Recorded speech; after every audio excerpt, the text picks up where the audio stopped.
그래서 8절 말씀입니다. 시편 119편 1절에서 8절 말씀. 우리 한 목소리로 함께 읽겠습니다. 행위가 온전하여 여호와의 율법을 따라 행하는 자들은 복이 있으며 여호와의 증거들을 지키고 전심으로 여호와를 구하는 자는 복이 있도다. 참으로 그들은 불의를 행하지 아니하고 주의 도를 행하는도다. 주께서 명령하사 주의 법도를 잘 지키게 하셨나이다. 내 길을 굳게 정하사 주의 율례를 지키게 하소서. 내가 주의 모든 계명에 주의할 때에는 부끄럽지 아니하리이다. 내가 주의 의로운 판단을 배울 때에는 정직한 마음으로 주께 감사하리이다. 내가 주의 율례들을 지키려니 나를 아주 버리지 마옵소서. 아멘. 오늘 말씀의 제목은 삶의 기준입니다. 우리가 지난주 여호와 하나님께서 우리의 삶의 중심이 되어야 한다는 그 말씀을 함께 묵상해 보았죠. 우리의 삶의 중심이 하나님이 된다는 말씀이 무슨 말씀이에요? 이것은 우리가 하나님의 자녀가 된다라는 것이고요. 또한 하나님의 백성이라는 것이고요. 더 나아가서는 하나님의 소유가 되었다라는 말씀이죠. 로마서 8장 9절 말씀을 보시면 만일 너희 속에 하나님의 영이 거하시면 너희가 육신에 있지 아니하고 영에 있나니 누구든지 그리스도의 영이 없으면 그리스도의 사람이 아니라.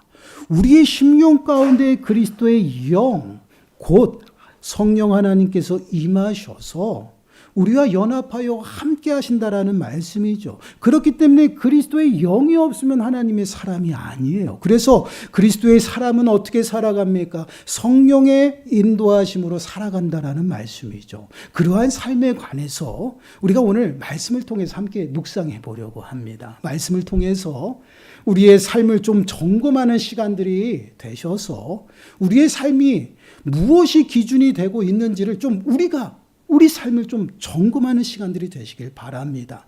여러분, 기준이라는 이 말은요, 기본이 되는 표준을 말하고 있죠. 우리가 이 땅의 삶을 살아가는 동안 우리의 삶의 기본과 표준을 말하고 있다는 것이에요. 과연 우리의 삶의 기본과 표준은 무엇인지를 좀 말씀을 통해서 깨닫기 바랍니다. 그러므로 우리의 삶의 기준이 온전히 세워지는 이 시간이 되시고요. 더 나아가서는 살아계신 예수 그리스도를 좀 인격적으로 만나시길 바라요. 그래서 정말 우리의 심령 가운데 다시금 예수 그리스도와 연합되어지는 그러한 은혜가 임하고요. 그 은혜를 가지고 세상 가운데 나가셔서요, 세상에 감당할 수 없는 그러한 믿음으로 하나님의 자녀답게 살아가는 저와 여러분들이 되시길 간절히 축원합니다. 먼저 우리는요, 내가 누구인지를 알아야 돼요. 내가 누구인지 나의 정체성을 정확하게 알아야 됩니다. 왜 그러냐면요, 내가 누구인지 모르면요, 그에 합당하게 살아갈 수가 없어요. 쉽게 말씀을 드리면요, 내가 대한민국의 국민입니다. 국민이기 때문에, 대한민국의 국민이기 때문에 대한민국의 헌법을 준행하고요, 준수하고 또한 그 법을 지키며 살아가는 것이에요. 내가 미국인이면요, 굳이 그 헌법을 지킬 필요 없어요. 그래도 법에 접촉되지 않아요. 그렇게 중요치 않습니다. 이것이 바로 기본이고 표준이에요. 이것을 우리는 뭐라고 얘기합니까? 의무라고 얘기해요. 그와 동일합니다. 우리는요, 그리스도의 영을 받은 그리스도의 사람이에요. 이는 무엇을 의미해요? 하나님께 속했고요, 또한 하나님 나라의 시민이 되었다라는 말씀이에요. 이것을 잊어서는 안 돼요.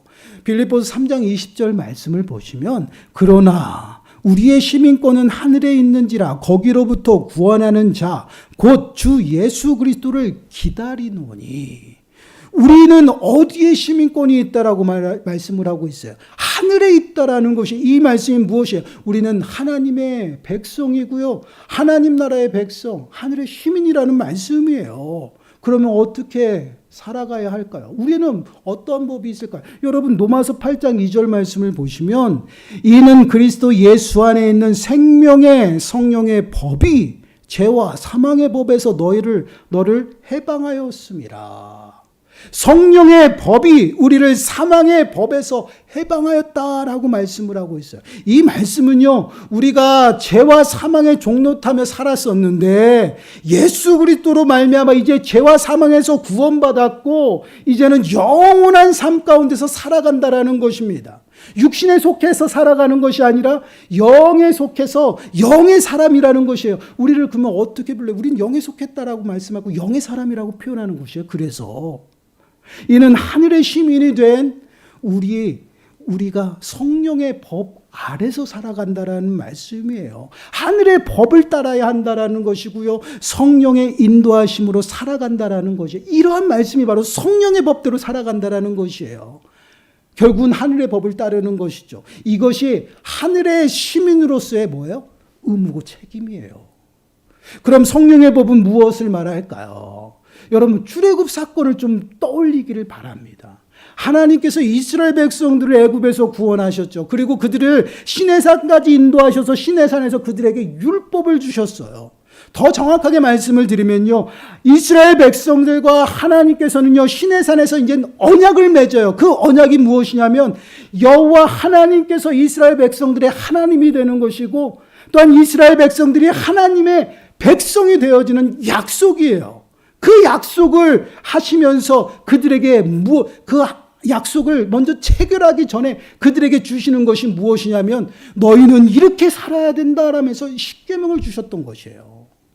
그래서 십계명을 그들에게 주시고 너희는 이제는 이렇게 살아라라고 그들에게 말씀하시는 것이에요. 그리고 그들과 약속을 맺어요. 언약. 이제는 너희는 내 백성이고 나는 너희의 하나님이다라고 언약을 맺어요. 그리고 언약의 증표로 주신 것이 뭐예요? 바로 안식일 규례예요. 안식일을 지키면서 너가 누구인지를 깨달으라는 것이에요. 여러분, 이것은 주일을 지키면서 우리가 누구인지를 깨닫는 것과 동일한 것이에요. 여러분, 주일은요, 세상 사람들이 지키는 것이 아니에요. 우린 주일 성수하라고 하면 너무나도 힘들어요. 주일 성수하는 것은요, 특권이에요. 여러분, 하나님의 백성, 하나님의 자녀들이 나와서 내가 누구인지를 다시 한번 깨닫는 시간들이에요. 그 시간들을 통해서 하나님 앞에 온전히 내가 드려지는 그날이거든요. 그것이 언약의 증표예요. 그리고 또 두 증거판을 주잖아요. 십계명. 이것이 증표라는 것이에요. 그 증표로 십계명을 주고 말씀을 주셨어요. 그 말씀으로 어떻게 살아가라는 것이에요. 그것이 하나님의 백성이라는 것이에요. 그래서 이 십계명을 주신 이유가 뭐예요? 이제는 애굽의 법에서 살아가는 것이 아니다라는 것이에요. 이제는 그 법에서 벗어났다라는 것이에요. 이제는 하나님의 백성으로서 하나님의 법을 지키며 살아가야 된다라는 것이에요. 그래서 그들에게 율법을 주셨고 하나님의 백성답게 살아가는 것이에요. 이와 동일해요. 여러분, 하나님께서는요, 예수 그리스도로 말미암아 우리를 당신의 백성으로 부르시고요, 당신의 소유 삼으셨습니다. 그리고 하나님의 시민답게 살아가도록요, 동일하게 하나님의 법을 주셨어요. 그것이 바로 성령의 법이에요. 성령의 다스림과 통제 가운데 살아가는 것이에요. 그 증표로 우리들에게 성령을 주신 것이에요. 그것이 증표예요. 그래서 성령의 그 다스림 가운데 살아가도록 하고 있다라는 것이, 그 성령의 다스림과 통치하신 가운데 살아가는 것이 무엇일까요? 바로요, 하나님의 말씀이에요. 당신의 백성들에게 특별하게 하나님의 말씀인 성경을요, 선물로 주셨어요. 이건 증표예요. 그것을 우리들에게 주심으로 인해서 이제는 하나님 백성답게 살아가라는 것이에요. 그래서 디모데후서 3장 16절 17절 말씀 보시면 모든 성경은 하나님의 감동으로 된 것으로 교훈과 책망과 바르게 함과 의로 교육하기에 유익하니 이는 하나님의 사람으로 온전하게 하며 모든 선한 일을 행할 능력을 갖추게 하려 함이라. 여러분, 성경은 하나님의 감동, 곧 성령 하나님께서 기록한 하나님의 말씀이다라고 말씀을 하고 있죠. 그렇기 때문에 이 성경을 통해서 하나님의 사람으로 온전하게 살아갈 수 있다라는 말씀이에요. 여러분, 이는 무엇을 의미하나요? 하나님의 말씀을 통해서 하나님의 백성답게 살아간다라는 것이에요. 이것이 하늘의 법이고요, 하나님 나라의 법입니다. 그 법은요, 우리가 마땅히 지켜 행해야 될 뭐라고요? 책임이고 의무예요. 그 의무는 선택이 아니에요. 필수예요. 본문에서도 분명히 말씀을 하고 있어요. 4절 말씀 보세요. 4절 말씀 보시면 주께서 명령하사 주의 법도를 잘 지키게 하셨나이다. 주께서 명령하셨다라고 말씀을 하고 있죠. 여기서 명령하사라는 이 단어는요, 아버지가 아들에게, 또한 그 주인이 일꾼에게, 그리고 왕이 신하에게 책임을 부과하는 그러한 장면이에요. 그래서 명령함으로 안 지켜서는 안 되는 그런 분의 선택이 아니라는 것이에요. 그들은 반드시 지켜야 되는 것이에요. 권고도 부탁도 아니에요. 하나님이 우리에게 이렇게 살아야 돼 제발 부탁이야. 그것이 아니에요. 지켜라는 것이에요. 명령입니다. 반드시 지켜 행해야 될 의무이고 법이에요. 책임이에요. 여러분, 우리가 대한민국 국민으로서요, 이 법을 꼭 지켜야지만 살아갑니다. 선택이 아니에요. 나라에서 우리에게 부탁하는 것이 아니에요. 반드시 지켜야 돼. 이것 안 지키면 벌 받아요. 하나님도 마찬가지예요. 하나님 백성답게 온전히 이렇게 살아가도록 우리들에게 의무와 책임을 주셨다라는 것이에요. 우리가 늘 신앙생활하면서 놓치는 것이 있어요. 하나님의 은혜를 우리가 받으면요, 그 은혜 앞에 우리의 시선과 마음만 고정이 돼요. 마음이 고정돼요. 뭐에게만요? 은혜 앞에. 근데 여러분, 하나님께서 우리들에게 은혜를 베푸실 때는 은혜만 주시는 것이 아니에요. 그에 합당한 책임과 의무를 반드시 주십니다. 그 은혜에 합당하게 살아가라고. 근데 우리는요, 은혜 앞에 시선과 마음이 고정되어지고요, 책임과 의무는요, 등한시해버려요. 그러다 보니 하나님이 주신 그 은혜를 누리지를 못해요. 왜요? 하나님의 책임과 의무를 다할 때 그 은혜 가운데 살아가는 것이고 그 은혜를 풍성히 누리는 것이거든요. 근데 우리는 그 은혜만을 기대하고 은혜만을 바라요. 그러다 보니 책임과 의무는 없어요. 결국은 그 은혜를 누리며 살아가지 못한다라는 것이에요. 우리가 책임과 의무를 다할 때 비로소 우리는요, 그 은혜 안에 가운데 거하는 것이고요. 더 나아가서는 그 은혜가 더욱더 풍성해지는 것이에요. 그래서 우리는요, 하나님의 시민답게 하나님의 법을 책임을 다해서 지키며 살아가야 한다라는 것이에요. 이는 우리의 삶에 하나님의 말씀이 기준이 되고요, 표준과 기본이 되어져야 된다라는 것이에요. 하나님의 말씀이 우리의 삶의 기준이 되어질 때에 우리는요, 비로소 하나님의 자녀답게 살아갈 수 있어요. 모든 행실에서 거룩할 수가 있습니다. 그리고 구별된 하나님의 사람으로 살아간다라는 것이에요. 하나님께서 이스라엘 백성들에 끊임없이 말씀하시죠. 내가 거룩하니 너희도 거룩하라. 이 말씀은 우리들에게도 동일하게 말씀하셔요. 모든 행실에 있어서 거룩한 자가 되라고 말씀하고 있어요. 근데 이 거룩하게 살아갈 수 있는 방법이 뭐예요? 오직 말씀과 기도밖에 없어요. 말씀을 통해서 하나님을 깨닫고 하나님 앞에 나가서 내가 누구인지를 깨닫는 것이에요. 그래서 내가 하나님 말씀대로 살아가면서 하나님의 자녀답게 살아간다라는 것이에요. 여러분, 로마서 7장 18절 말씀 보세요. 내 속 곧 내 육신에 선한 것이 거하지 아니한 줄을 아노니 원함은 내게 있으나 선을 행하는 것은 없노라. 내 마음에 선을 행할 마음들이 너무나도 많지만 내 안에 선한 것이 없어 선을 행할 능력이 없다라. 이것이 어떠한 모습이에요? 죄에 물든 인생들의 모습이거든요. 이러한 인생 가운데에서 죄와 사망의 법 가운데 살아갔던 저희들을요, 이제 생명의 성령의 법으로 해방시켰다라는 것, 이제는 이렇게 살아가지 않는다라는 것이죠.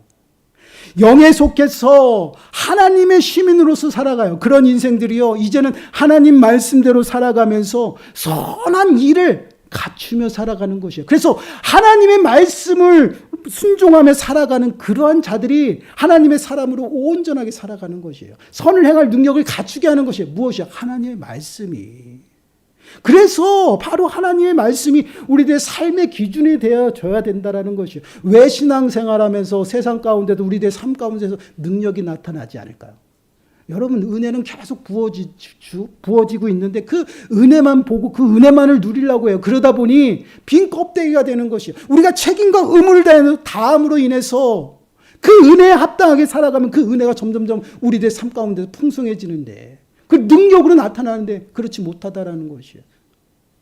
그래서 우리들의 삶 속에서는요, 하나님 말씀이 기준이 되어줘야 된다라는 것이에요. 여러분, 아모스 7장 7절 말씀을 보시면요, 이렇게 말씀을 하고 있어요. 또 내게 보이신 것이 이러하니라. 다림줄을 가지고 쌓은 담 곁에 주께서 손에 다림줄을 잡고 서셨더니, 주께서 다림줄을 가지고 서셨다라고 말씀하고 있어요. 우리 교회에 이제 건축하시는 분들, 또 공사하시는 분들이 꽤 돼요. 다림줄이 뭐예요? 건축하시는 분들은 잘 아실 거예요. 벽을 세울 때요, 이 벽이 어느 쪽으로 기울어지지 않고 반드시 꼿꼿하게 세워질 수 있도록 어떻게 해요? 위에서부터 기준을 잡아서요, 무거운 걸 줄을 툭 떨어뜨려요. 그러면 이 줄이 쭉 팽팽하게 내려가게 됩니다. 그 줄에 맞춰서요, 벽돌을 세우는 거예요. 그 다림줄을 누가 갖고 서 계셔요? 주께서 갖고 서 계시다라는 것이죠. 여러분, 이 다림줄은요, 하나님의 말씀을 상징하는 것이에요. 하나님의 말씀을 주께서 딱 내려놓는 것이에요. 그리고 거기에서 벗어나지 아니해야 된다는, 이것은 심판이에요. 심판의 기준이 무엇이냐면 하나님의 말씀이라는 것이에요. 이는 무엇을 의미해요? 우리들의 삶의 기준이 하나님의 말씀이다라는 것이에요. 굉장히 중요한 사실입니다. 그래서 우리는 매 순간순간 말씀의 다림줄을 우리도 쑥쑥 내려서요, 우리들의 삶을 살펴야 된다. 왜요? 이 말씀은요, 우리의 생명과 직결된 것이에요. 여러분, 3절 말씀도 보세요. 오늘 본문 3절 말씀은 참으로 그들은 불의를 행하지 아니하고 주의 도를 행하는도다. 여러분, 하나님의 말씀을 지키는 자들은요, 불의를 행하지 않는데요, 죄를 떠나 살아간다라는 것이죠. 죄를 범하면요, 사망이에요. 이 사망 가운데서 벗어난 그러한 심령들이에요. 그렇기 때문에 하나님 말씀이 기준이 되어줘야 된다는 것이에요. 이 땅에 선과 악의 절대적인 기준은 없어요, 여러분. 그러나 하나님이라는 것이에요. 선과 악의 기준은 하나님이에요. 하나님이 기준이 되어서 하나님 말씀대로 살아가면요, 선을하게 살아간 것이에요. 그리고 하나님 말씀대로 벗어나서 살아가면요, 순종하지 아니하면요, 그것은 악한 것이에요. 불의를 행한 것이에요. 그것은 심판이에요. 이것은 명료합니다. 하나님께서 우리들에게 말씀을 하고 있어요. 그래서 우리의 삶의 기준이요, 말씀이 되어줘야 된다는 것이요. 그 말씀으로 살아가는 것이 바로 성도의 삶이고 의무고 책임이고요. 이러한 모습이 성령의 인도하심을 받는 것이에요. 왜 그렇습니까? 하나님의 말씀은 성령이 기록한 것이에요. 성경은. 여러분, 이러한 모습이 동일하게 구약에 많이 나타나고 있죠. 여호수아 1장 7절과 8절 말씀 보세요. 여호수아 1장 7절과 8절.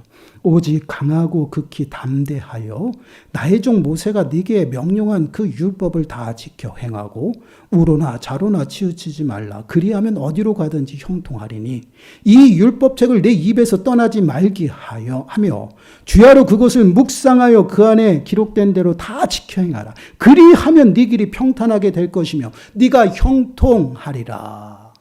여러분, 모든 율법을 다 지켜 행하라고 말씀을 하고 있어요. 그리고 나온 뒷말이 뭐예요? 우로나 좌로나 치우치지 말. 근데 뭐가 기준이에요? 율법이에요. 여러분, 아모스 그 모습과 동일하지 않습니까? 다림줄을 밑으로 탁 떨어뜨린 겁니다. 그리고 그 다림줄에 그 기준으로 해서 우로나 좌로나 치우치는 것을 찾아내는 것이에요. 그리고 치우치지 말라는 것이에요. 율법을 다 지켜 행하는 것이에요. 그럴 때 어떻게 하나님이 함께 하셔요. 그리고 하나님께서 그 길을 인도하시니 형통하고 평탄하다라는 것입니다. 그렇습니다. 바로 우리들이 이 땅을 살아가는 기준이 바로 여기 있는 것이에요. 우리는 늘 행복하기를 원하잖아요. 그리고 더 나아가서는요, 우리는 늘 복받기를 원해요. 그 복의 기준도 뭐예요? 하나님 말씀이다라는 것이에요. 우리의 삶의 기준이요, 오직 하나님의 말씀이에요. 하나님의 말씀이 우리의 삶의 모든 행동과 생각과 판단을 결정해야 되는 것이에요. 기준이 되어져야 된다는 것이에요. 그러한 삶을 살아가는 것이요, 여러분, 죄송하지만 성도의 의무입니다. 그리고 책임이에요. 여러분, 우리는 의무와 책임을 자꾸만 등한시해요. 뒤로 밀어요. 오직 은혜만 구해요. 여러분, 그러다 보니 우리의 삶은요, 결코 하나님의 자녀다운 모습으로 살아가지 않죠. 여러분, 왜 세상 사람들에게 손가락질 당할까요? 왜 세상 사람들에게 욕먹어요? 자녀답지 못하니까요. 여러분, 우리가 믿는 그 믿음은요, 세상이 감당할 수 없다라고 했어요. 세상이 감당할 수 없는 사람인데 왜 세상에 손가락질을 당하고 왜 욕을 먹으며 살아갈까요? 제대로 살지 못해서 그래요. 우리들의 삶의 기준이 말씀이 아니에요. 우리는 늘 고백하잖아요. 지난 시간에도 말씀드렸잖아요. 늘 하나님 중심으로 살아간다 그래요. 그래, 중심에 하나님이 없어요. 중심에 하나님이 없으니 여러분 하나님 말씀대로 살아가겠어요? 기준이 없어요. 여러분 성경에서 이러한 시대가 있었죠. 사사시대예요. 각자 소견대로 좋을 대로 살아갑니다. 그 시대가 어때요? 암흑시대예요. 하나님이 없습니다. 그들은 형통하지 않았어요. 이것이 성경 하나님의 말씀을 통해서 우리들에게 비춰주는 말씀이에요. 그 말씀을 보면 우리가 깨달아야죠. 우리들의 삶의 기준이 무엇일까? 여러분 오늘 본문에서도 분명히 말씀을 하고 있어요. 1절과 2절 말씀 보세요. 행위가 온전하여 여호와의 율법을 따라 행하는 자들은 복이 있으며 여호와의 증거들을 지키고 전심으로 여호와를 구하는 자는 복이 있도다. 여러분 어떤 자가 복이 있어요? 하나님 말씀대로 따라 살아가는 자. 그러한 자들은요 왜 복이 있습니까? 하나님의 그 사람으로서요 행위가 온전하기 때문에 그래요. 거룩하잖아요. 구별됐잖아요. 그러한 자들이 복이 있다라는 것이에요. 그 복은요 하나님의 다스림과 통치하심이 그들 가운데 임했다라는 것이에요. 하나님의 보호하심으로 그들이 매 순간순간 살아가고 있다라는 것입니다. 내가 계획하는데 내 발걸음은 하나님이 인도하시고 내가 생각하는데 그 모든 예비된 길 가운데 하나님이 인도하셔서 우리가 따라가는 것이에요. 얼마나 행복하겠어요. 여러분 그래서요 시편 119편 105절 말씀을 보시면요 이렇게 말씀을 해요. 주의 말씀은 내 발의 등이요 내 길의 빛이니이다. 여러분 캄캄한 길을 걸어다녀 보셨죠? 불빛이 없으면 너무 어두워서요 밑에 바닥에 길에 돌이 있는지도 아무것도 몰라요. 그런데 우리의 인생의 길이 캄캄한 인생길을 갈지라도요 우리가 절대 넘어지지 않는다라는, 왜 그렇습니까? 하나님의 말씀이 조명같이 비춰주시는 것이에요. 밝게 그곳을 우리들의 발걸음을 비추기 때문에 돌멩이에도 걸리지 않아요. 거치는 돌에도 넘어지지 않는다라는 것이에요. 얼마나 평탄한 길 가운데 있어요. 이것이 하나님 말씀대로 살아가는 삶의 모습이에요. 근데 오늘 본문에서도 동일하게 말씀을 하고 있어요. 6절 말씀 보세요. 내가 주의 모든 계명에 주의할 때에는 부끄럽지 아니하리이다. 내가 말씀을 지켜 살아가니 내가 부끄럽지 아니한다라고 부끄러움을 당하지 않는다라고 말씀을 하고 있죠. 여러분 여기서 부끄러움은 어떠한 의미냐면요. 실패, 패배, 굴욕이라는 그런 의미가 있어요. 우리가 실패하지 않아요. 부끄러움을 당하지 않는다라는 이 말씀은 하나님의 말씀을 통해서 내 삶에 비추시고 밝히셔서 우리가 넘어지지 아니하도록 한다라는 것이에요. 그래서 우리는요 하나님 말씀대로 살아가는 것이에요. 이러한 모습을 예수님께서 어떻게 말씀하셔요? 말씀을 행하는 자는요 반석 위에 내 집을 짓는 자라고 말씀을 하고 있죠. 그래서 어떻게 해요? 그러한 자는 지혜로운 자라는 것이에요. 풍랑이 불고요 비바람이 쳐도요 절대 무너지지 않아요. 실패가 없어요. 부끄러움을 당하지 않는다라는 것이에요. 이러한 모습이 말씀을 지키며 살아가는 거예요. 그래서 우리가 말씀의 기준이 되어서 그 말씀에 우리가 삶을 굳게 세우고 그 말씀을 지켜 행함으로 책임과 의무를 당할 때 우리가 행복하게 살아가는 것이에요. 여러분 이 강단에서 말씀대로 살아야 됩니다. 주의를 지켜야 됩니다. 이런 말씀 드리면 너무 어려워요. 이 모든 것들이 멍해 같고 올무 같아요. 근데 여러분 이 멍해를 지어야지만 우리가 행복할 수 있다니까요. 하나님 그 은혜 가운데 들어가는 것이요 그 책임과 의무를 가지고 들어가는 것이에요. 여러분 신명기서 10장 13절 말씀 보세요. 함께 읽어보겠습니다. 시작. 내가 오늘 네 행복을 위하여 네게 명하는 여호와의 명령과 규례를 지킬 것이 아니냐. 내게 명하는 그 율례 명령과 그 말씀을 꼭 지켜야 된다는. 근데 누구를 위해서요? 우리의 행복을 위해서. 여러분 하나님은요 우리에게 무엇을 요구하는 것이 아니에요. 다 가지셨어요. 전능하신 하나님이. 왜 우리는 이것을 잊어버리냐 이거예요. 만유의 주가 되셔요. 그럼에도 불구하고 우리들에게 요구하는 게 뭐예요? 우리의 삶이에요. 왜 요구하십니까? 좀 행복하게 살아가라는 것이에요. 그 행복을 위해서 계명을 주셨다라는 거예요. 하나님의 법을 주셔서 하나님의 테두리 안에서 살아가라. 그것이 행복하다라는 거예요. 하나님을 떠나서는요 행복할 수 없다라는 것이에요. 그래서 여러분 오늘 본문 7절 말씀에서도 이렇게 말씀하고 있어요. 내가 주의 의로운 판단을 배울 때에는 정직한 마음으로 주께 감사하리이다. 여러분 감사는 아무나 하는 것이 아니에요. 하나님을 깨닫고요. 또한 하나님의 은혜를 체험한 자들, 또한 말씀 가운데 충만한 자들이 감사하는 것이에요. 이 감사는 어떤 하나님을 경배하고 예배하는 것이에요. 어떤 자들이요, 하나님 말씀을 지키며 살아가는 그 자들이 말씀을 통해서 나의 연약함과 미련함과 어리석음을 깨닫고 하나님 앞에 아무것도 아님을 깨달으면서 하나님 앞에 무릎 꿇는 것이에요. 이것이 감사고 이것이 예배고 경배예요. 이러한 모습들이 말씀을 통해서 나타난다라는 것이에요. 그런데 우리가 너무 연약하잖아요. 말씀을 지킬 수가 없어요. 우리 말씀을 100% 지킬 수 있어? 아니에요. 오직 예수 그리스도만이 100% 말씀을 지켰어요. 우리는 연약해서 지키지 못해. 그래도 바동바동 하잖아요. 그러면 우리는 그 말씀 앞에 어떻게 살아가야 돼? 여러분, 오늘 본문에서도 그러한 부분들 이야기하고 있어요. 5절 말씀 보세요. 내 길을 굳게 정하사 주의 율례를 지키게 하소서. 지키겠습니다가 아니에요. 지키게 하소서, 도와주소서. 제발 내가 말씀 가운데 살아갈 수 있도록 나를 붙들어 주옵소서. 내 마음을 굳게 세워 주옵소서라고 말씀을 하고 있어요. 언제 우리들의 마음이 굳게 잡아지나요? 말씀 앞에 섰을 때. 그 말씀으로 우리들의 마음이 굳게 세워지는 것이에요. 그리고 그 말씀을 지킬 수 있도록 하나님이 도우신다라는 것이에요. 내 힘으로는 불가능해요. 결국 우리는 이 말씀을 통해서 무엇을 깨달아요? 우리는 말씀을 통해서 나의 연약함을 깨달아야 된다는 것이에요. 그것을 통해서 하나님 앞에 더욱더 가까이 나가는 거예요. 그래서 이 말씀이 은혜의 방편이에요. 그 말씀 앞으로 나가서요, 온전히 하나님을 의지하며 살아가는 것이에요. 여러분, 이러한 모습을 볼 때요, 이 땅을 살아가는 우리들의 모습이요, 하나님의 은혜가 아니면요, 한순간도 살아갈 수 없는 것이에요. 말씀을 지키며 의무와 책임을 다하는 그 일조차도요, 내 힘으로 되질 않는다라는 것이. 그래서 성령의 도우심을 구하고 성령을 구하고요, 성령의 충만한 가운데 살아가야 된다. 그래서 하나님 중심적인 삶을 살아가야 된다라는 것이에요. 하나님이 우리들의 삶 가운데 중심에 있지 않냐면요, 내 기준과 표준이 사라져요. 왜요? 하나님이 기준이 돼야 되거든요. 그렇습니다. 우리들의 삶의 기준은요, 오직 하나님이에요. 그리고 하나님 말씀입니다.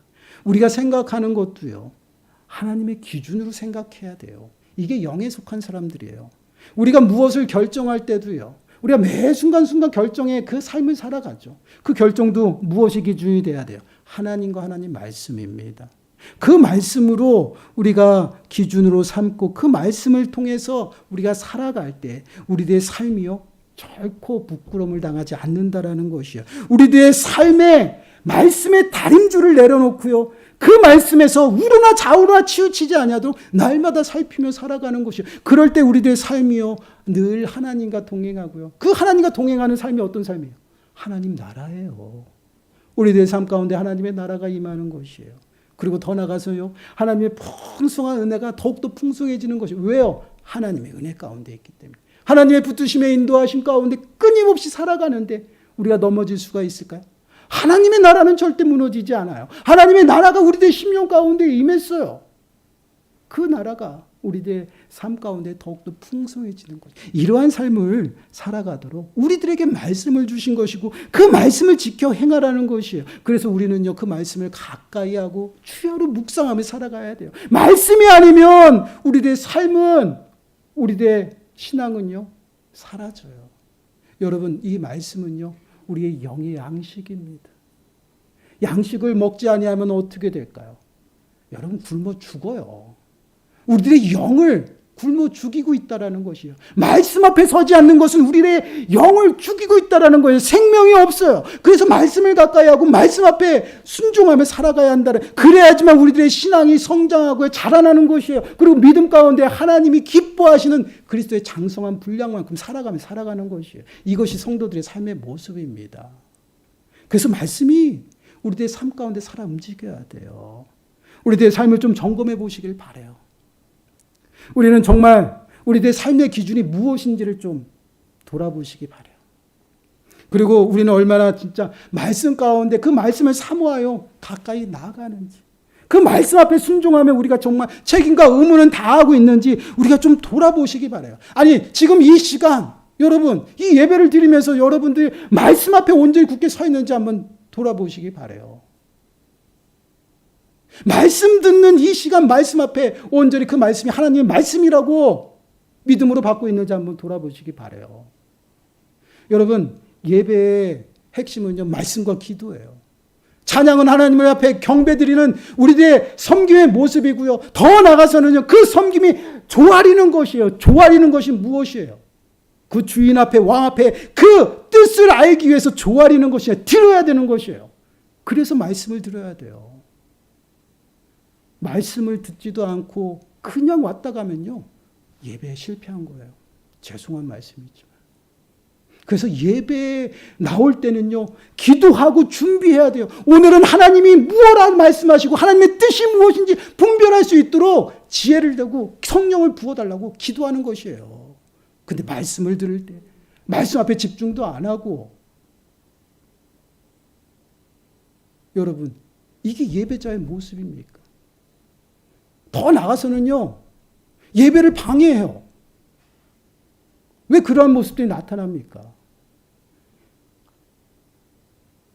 여러분, 제가 자주 듣습니다. 이 말씀 얘기하고 하다 보니까 제가 말씀을 해야 될 것 같아요. 왜 그러냐면 저는 가르치는 자예요. 가르치는 자이기 때문에 욕을 먹어도 얘기를 해야 돼요. 제대로 얘기해야 됩니다. 성경 말씀대로. 저는 가르치는 자예요. 여러분들의 스승입니다. 그럼 제대로 가르쳐야죠. 저도 거기에 대한 하나님의 심판이 있는데. 여러분, 말씀 시간에 왜 다른 사람들이 말씀 못 듣게 왜 방해하십니까? 그러지 마세요. 몇 번씩 동일하게 듣습니다. 제가 기도해요. 어떻게 해야 될까? 근데 여러분, 가르쳐야 돼요. 아닌 건 아니에요. 여러분, 옆 사람이 예배 드리지 못하도 성경책 다 팍팍팍 돌리고. 여러분, 이게 뭐 하는 행동들이에요? 하나님의 뜻을 듣기 위해서 조아리는 시간입니다. 여러분, 마음에 안 들어도 여러분, 저를 가르쳐야 돼요. 그리고 예배가 길다고, 말씀이 길다고 푹푹 한숨 쉬고 팍팍 그러고 옆 사람 예의 없이 그러고 있어요. 이게 예배자의 모습입니까? 여러분, 하나님의 뜻을 알아야지 하나님 뜻대로 살 거 아니에요. 여러분, 우리들의 모습을 좀 돌아보세요.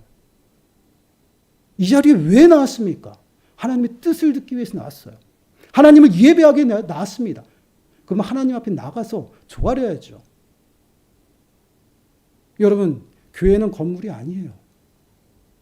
교회는 그리스도인들이 모이는 곳입니다. 모임이에요. 그리스도인의 무리를 교회라고 이야기합니다. 그 교회는 그리스도를 머리로 한다라고 했어요. 믿는 자들이에요. 그럼 하나님 앞에 조아려야죠. 여러분, 이 얘기를 들으면서 불쾌하게 생각하실 수도 있어요. 그러나 저는 가르쳐야 됩니다. 제대로 가르쳐야죠. 여러분, 우리가 말씀을 많이 한다라고 하고 30년, 40년 신앙생활을 했다는데요, 정확하게 몰라요. 추상적으로 알아요. 그거는 아는 것이 아니에요. 여러분, 제대로 알고 신앙생활 해야죠. 법이 무엇인지를 알아야죠. 여러분, 우리는 은혜만 구하잖아요. 여러분, 은혜만 구하고 그 은혜 가운데 살아가는 것으로 만족하잖아요. 아니에요. 그래서 은혜가 우리 안에서 풍성해지지 않는 겁니다. 왜 우리가 넘어지고 쓰러져요? 말씀이 없어서 그래요. 말씀대로 행해야죠. 그것이 책임이고 의무인데요. 여러분, 우리 신앙생활이요, 그냥 두 번째, 세 번째 그러한 차선의 문제가 아닙니다. 우리들의 살고 죽는 문제예요. 영의 양식을 못 먹는데 우리의 영혼이 깨어나겠습니까? 그 말씀을 먹고 섭취하고 자라나야죠. 그러한 자들이 성숙해지는 것이에요. 왜 성숙하지 않아야 하니까? 우리가 한번 돌아보세요. 말씀이 없어서 그래요. 여러분, 저는 우리 교회가 하나님의 교회가 되기를 원합니다. 정말 하나님의 나라에서 하나님의 백성들이 슬픔도 고난도 없이 모두가 모여서 즐겁고 기쁜 그러한 모임이 되기를 원해요. 그런 교회를 꿈꾸고 있습니다. 이런 교회를 꿈꾸지 않으신 분들은요, 다른 스승을 찾아가도 돼요. 여러분, 제가 스승인 거 싫습니다라는 분들은요, 저는 축복해 줍니다. 저는 한 명이 됐든 두 명이 됐든 하나님의 나라를 세울 겁니다. 여러분, 이러기 위해서는 우리가 말씀 앞에 순종해야 돼요. 예배에 성공해야 돼요. 그런데 왜 예배에 딴짓하고 있어요? 여러분, 예배 시간에 나오는 것은요, 하나님의 뜻을 드리려고 나온 것이에요. 그 뜻을 드려야 세상 가운데 능력으로 살아가죠. 능력이 없잖아요. 언제까지 손가락질 당하고 욕먹으면서 살아갈 거예요. 믿는 자라도 별반 없다는 소리 그러면서 들으면서 살아갈 거예요. 창피해요. 부끄러움 당하지 않는 삶을 살아가야죠. 세상이 감당할 수 없는 삶을 살아가야죠. 그래서 그들보다 좀 더디게 살아갈지라도 하나님의 법으로 살아가야죠. 왜요? 여러분, 그래서 중요하다는 건 내가 누구인지를 좀 알아야 된다는 것이에요. 하나님의 자녀예요. 영에 속한 사람입니다. 제가 너무나도 안타까워요. 여러분, 거기에 맞게끔 여러분 은혜 안에 들어가세요. 그리고요, 정말 하나님의 나라 가운데 거하며 살아가시기 바랍니다. 우리의 삶의 모습은요, 행복하라고 부르셨어요. 그 행복을 좀 찾으세요. 그리고 여러분, 우리의 삶의 기준이 자녀가 되었다면 내려놓으세요. 물질이 되었고 사업장이 되었고 직장이 되었다면 내려놓으세요. 하나님이 기준이 돼야 돼요. 그리고 하나님 앞에 물으세요. 하나님, 이럴 때는 어떻게 해야 됩니까? 물으세요. 결정도 하나님 앞에 물어보세요. 그리고 기준을 삼으세요. 말씀으로요. 그렇게 살아가는 것이 때로는 바보스럽고 미련하지만 정작 꼬림점에는 제일 먼저 도착한다는 것이에요. 왜요? 말씀으로 우리의 인생을 밝혀주셔요. 그 삶을 살아가시길 바랍니다. 정말 하나님의 자녀답게 말씀 앞에 순종하고요. 우리의 삶의 기준을 하나님과 하나님 말씀 앞에 두시고요. 온전히 하나님이 기뻐하시는 믿음의 삶의 모습으로 매 순간순간 살아가기를 간절히 축원합니다. 기도하겠습니다. 하나님, 감사합니다. 저희들은 연약하여서, 저희들은 미련하고 어리석어서 하나님 앞에 정말 겸손하게 무릎 꿇지 못함을 다시 한번 고백합니다. 영원히 죽을 수밖에 없었던 우리 인생들을 성령의 법 안으로 우리를 아름다운 하나님의 자녀로 삼으시고 이제는 말씀으로 온전히 살아가라고 말씀하셨는데 우리는 술 취한 사람처럼 좌로나 우로나 치우치며 살아갑니다. 하나님은 삶의 중심이 아니라 변두리에 있습니다. 하나님 용서하시고 이제는 삶의 중심에 하나님을 모시고 그 하나님의 말씀이 우리들의 삶의 기준이 되어서 하나님이 인도하시는 그 하나님의 나라가 저희들의 삶 가운데 임하고 그 풍성한 은혜 가운데 살아가는 우리 모든 심령들 되어질 수 있도록 은혜를 더하여 주시옵소서. 이 모든 말씀 예수님의 이름으로 감사하며 기도드리옵나이다. 아멘. 찬송가 546장입니다.